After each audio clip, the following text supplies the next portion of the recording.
He basically was a haemophiliac, so to have factor VIII for basically bleeds in his legs, and basically had factor VIII in 1977, and that was contaminated with hepatitis C. It sort of basically ended up that he couldn't really do anything for himself.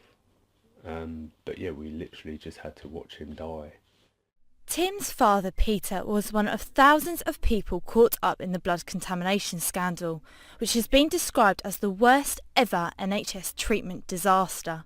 In the 1970s, thousands of British people received blood that had been imported over from America. However, the majority of the supplies were contaminated with HIV and the hepatitis virus, which led to nearly 5,000 people being infected. This happened decades ago, yet the inquest has only begun this week, the details of which can be found on the government website.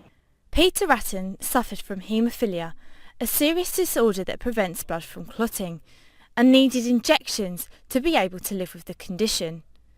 But, like many others, he didn't find out he was infected with the contaminated blood until decades later. About 1995 he found out, but obviously was contaminated in 77. So many years after, but basically new discoveries have come out that the actual local haemophilia centres knew in 1982. Nobody decided to tell anyone.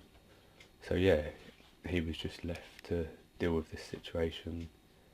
In his memory, I'd basically like a proper apology. I'd like people to recognise all the families affected. We're in the fatherless generation.